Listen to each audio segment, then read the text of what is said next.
Hey guys, it's Yorkie here with some Project Cars, and today we've got the Apex Online Racing Season 3 Round 8 for you guys at the Snetterton 300. Now, you probably may have already noticed that this video is a fair bit shorter than all the other Apex races that we have done, and that is because unfortunately I didn't actually make the race start. I disconnected from Steam with about a minute to go in the warm-up session, so I didn't actually make the race start, which obviously meant that I scored no points and it was actually quite costly. So what I'm going to do instead is use the entirety of this qualifying session and possibly also the part of the warm-up session that I was actually in for before I did get disconnected as basically a way to explain to you guys what I do in terms of preparation for each of these rounds.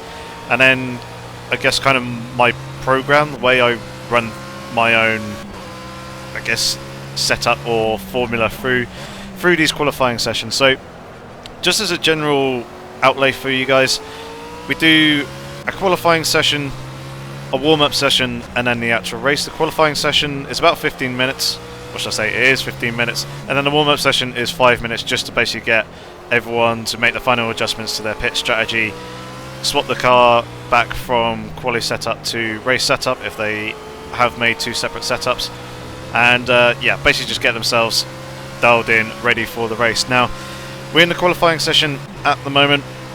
You saw us go out of the garage and we're currently on the out lap. We've got a car just in front of us, and at the moment I'm just trying to warm up the brakes and maintain the temperature in the tyres ready for the actual lap. We're not really pushing too much at the moment because we don't want to scrub off too much of the tyre tread off the top of the tyre, as the tyres do provide pretty decent grip straight away to start off with. A couple of laps in, you start to get some of that grip back when the tyre pressures come back up to optimal. But you can see here I'm trying to create a little bit of space for myself to come out of the final corner and get a decent run to actually start what will be a qualifying banker lap. Now, the run coming out of the final corner wasn't great.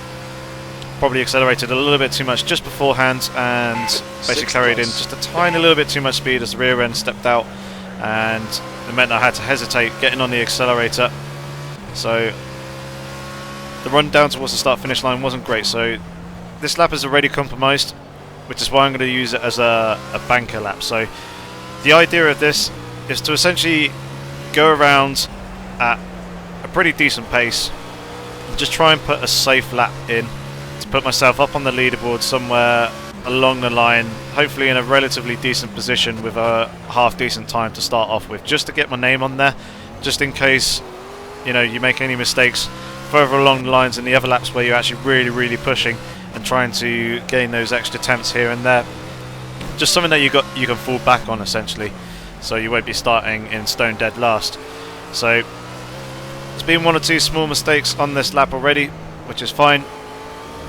Use this more of a benchmark, and we've got a decent gap to the person in front of us in the M3, which is quite good. Fortunately, it won't be picking up any kind of slipstream, but that also means it won't be hindering me through the corners, and I'll be able to basically push at my own pace, especially through rather tricky braking zones such as that one just there. The braking through the left and then slowing down for the right-hander, and now coming up towards the final turn as well.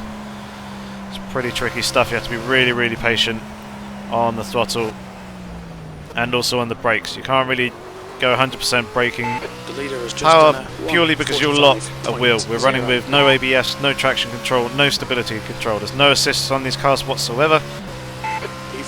And yeah, it can be quite easy to lock a wheel and then spin up a rear wheel coming out through the exit. Now, the start of this lap was a little bit better. It was a little bit wide coming through the first turn though, but coming into the hairpin we've got a car on the inside, but he retires to the pit box, so it's not going to really affect us too much.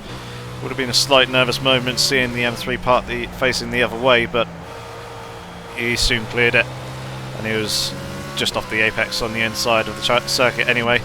And there you can already see 10th quicker than my fastest lap at the moment, which is currently holding me in P4, but obviously as everyone else is setting their laps as well, I'm going to be tumbling down the field. So from now on, this is where I really start to try and push and try and get a decent qualifying lap in. Now, unfortunately, this wasn't exactly the greatest of qualifying sessions for myself, as this lap right here that we're on now will actually be the fastest lap that I set in the session. All the other ones have made mistakes on and lost time, and it didn't really go my way, so which is a bit of a shame really, because ideally the way you'd like to do it is that your final lap that you set at the very end of the session would be your quickest, and therefore get you the best position and try and prevent other people from leaping up in front of you. So as you've probably seen in this lap, it hasn't been exactly the tidiest. Missed an apex here or there, run over a curb a little bit too much here and there, and that's going to cost me a little bit of time, but final corner, it's pretty decent, no real major drama with that. We're going to come across the line to do a 1:44.401. That's going to put me up into a preliminary P4, which is okay. That's a pretty good place to start from, considering the pace of a lot of these guys. However, obviously as other people do go quicker, I will start tumbling down the grid and dropping positions. So I'll probably take this as a pretty good opportunity to to explain what I actually do in preparation for these races, as I'm not going to be going any quicker. I don't really need to talk you through the circuit. So the amount of time that I was putting in for these rounds was about 6 to 10 hours per round, and the way we do it, or way I do it, obviously Andrex being my teammate, I usually ended up practicing here with him. We practice on the Sunday afternoon / evening if I'm around. Monday evening, Tuesday evening we had a social race, which is an exact copy of all the settings and everything that would be running in the actual race, including the race distance, and it's basically just a good opportunity for people to test out their strategies and make sure everything's all working all good and dandy before the actual race start. And then on Wednesday we have the actual race. So starting off with the first day on the Sunday, when I very first start off in the session, I'll basically just go out for 5 to 10 laps on a default setup and basically just try and learn the track, get an understanding of where all the corners are, where all the rough braking points and everything else are, and basically just try and get the best understanding as possible so I don't have to worry about learning the track whilst trying to do all the setup work. So once I've done those 5 to 10 laps, that's when I'm going to start fiddling with things like the aerodynamics, the gearing of the car, some initial tyre pressure work, basically just trying to get them in and around the rough region, probably a little bit of basic suspension work as well as the brakes, and maybe a tiny little bit of diff work as well. But basically the idea for the end of the Sunday evening is to have a decent baseline setup of the car ready for fine-tuning on the Monday. Once I've got that basic setup done, that's when I start the fine-tuning work. That's usually on the Monday evening. I'll be looking at things like refining the suspension, so getting the right amount of rotation that I want from the car. Obviously anti-roll bar setup, fine-tuning of the tyre pressures, and also brake ducts and brake pressures. Last, possibly some wing adjustments, and then obviously working on the diff, and also doing some dampers and rebounds suspension work as well, basically making sure that the car is completely nailed down and that I've got a setup sorted by the end of the Monday evening. And I basically want it so that I'm going to be fixed in that setup, and I'm not going to make any more changes after the Monday night is over.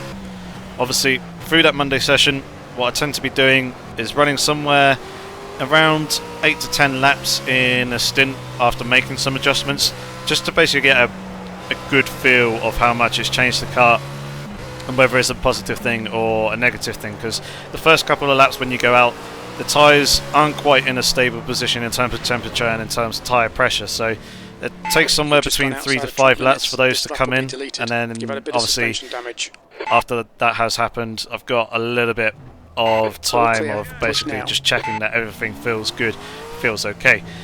Once I'm pretty much there and happy with everything, apart from maybe 1 or 2 really small minor adjustments, I'll then wrap up the lap stint count to 10 to 15 laps to basically just try and get a little bit of understanding as to how the setup is affecting the car and also the fuel loads. Obviously I want to make sure that I'm not really wearing the tyres out too much too quickly. I'm not taking too much off of them, scrubbing through the turns, lining them up too much in the rears, and that basically by the end of the stint I'm going to be crawling around on 0 tread depth, and that the car's going to be a complete absolute handful. Also with the fuel, basically you just want to see how quickly the car goes through the fuel through the stint, and calculate how much fuel I'm going to be needing to take for the race. Everyone was always running with a full tank of fuel at the start, or basically enough fuel to last them the entire race distance. No one was refueling in the pit stops, because the amount of time that you lose in the pit stop and refueling isn't worth it compared to taking all the fuel that you're going to need for the race and just running with a heavier car. So do that fuel calculation real quick towards the end of the session as well, and yeah, just make sure that I'm not destroying the tyres and they're not wearing out too quickly through a stint, and if necessary making a couple of small adjustments here or there, obviously making sure that the tyre temperatures and tyre pressures are all good as well. And then I've got that setup fixed and locked, and I've got a pretty good rough idea as to what I might be doing in terms of strategy for the race. So it then comes to the Tuesday evening when we do the social race. That's a rather horrible spin there, by the way. Just, yeah, lit up the rear tyres coming out the corner, and it completely cost me basically what is going to be the next flying lap, but I do try and go for it anyway. So yeah, Tuesday night is a social race. Basically what we do for this is we run the full race distance of the circuit that we're going to be racing on the Wednesday night. We run with exactly the same settings in terms of the rulings and also the weather conditions and everything else like that, and it's basically just a really good opportunity for everyone to test their setups, their strategies, and just make sure that they're on pace with everyone else around them. Now, not everyone was doing these races, so what we tend to find is, although we have 2 splits in AOR, we have an Elite League and a Pro League. For the social races, basically those 2 would mix, so everyone would run together just to make up the numbers, because not everyone in Pro or in the Elite splits would be racing in the social races. So it was usually just one lobby, and with roughly about 20 people on there. We always ran with damage off, so just in case anyone did crash and make contact or have an unfortunate mistake or spin, it's not going to completely ruin the session for them, and they can carry on as normal.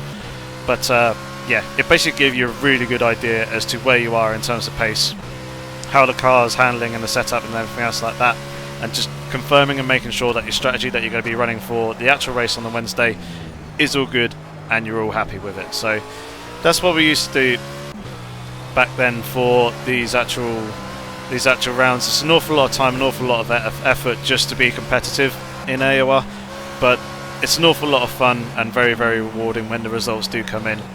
And yeah, it's absolutely fantastic place for league racing, and there you can see me just absolutely destroying 2 minutes to go. the lap that I was on, and also this next lap as well, because I ran wide coming out the final turn, and it cost me the good exit that I needed for the actual start of the lap. But we're going to try anyway, because it's basically our best opportunity. We ran and clipped the curb a little bit too much coming out on the exit. Coming into the hairpin though, hooking up the late apex, a little bit of oversteer as we go on the power. This is quite tricky. Dropping it down into third, it's quite a late apex. You just basically got to be very patient on the throttle, run it out to the curb. The guy behind has just done a 1:44.27. And coming down to the next hairpin, just as you see the dirt on the right hand side, that's when you start braking down into second gear. Late apex for this one. Try and straighten up the curb, straighten up the car, sorry, not the curb. Coming down, third gear for this one. Well shy of the apex on the inside, caught the curb rather awkwardly on the exit, and then it's just gone and completely absolutely destroyed the lap. Lost all the time in the world, and we're just going to retire back to the pit box because we don't have enough time to do another lap. We've got 50 seconds in this session remaining. So as you can see, P7 is where I would have qualified at the moment, unless someone is on track and can pop themselves up ahead of me. There's Andrex, Tony R, Jellyfish, they're all out on track. Basically just looking to see who is out on the circuit at the moment. Ramy Boot, currently holding third place, is out on track. He's coming into the final turn to do his final lap. And he'll be coming across the line with about 15 seconds to go in the session. Here he comes across the line now and doesn't improve on his time. So Ramy still holding on to third position, and it's basically the end of the qualifying session. So we'll skip off these last couple of seconds and we'll show you the actual qualifying results then. We also do the race results afterwards. So Massa got pole position with Kaki just behind him in 4/10, and then Ramy was in third. Mini Black, Centro, Papand, myself in 7th. Then got Pedro behind me, Silver Arrow, Brownski, Jellyfish, my teammate Andrex down at the bottom there of the first page on the leaderboard. And then looking at the second half of the qualifying results times, Tony R, Tipple, Fizzy Van, Vice Guy, and then Maisie didn't start, neither did Nostra, Hutch, AJ, Martin van der Bent, Tomo Gomez, or USSR Alex. So as we unfortunately didn't actually take the start of the race, let's take a look at the actual race results. So Massa came away with the win. Kaki only 6 seconds behind though. Mini Black, Ramy got 4th.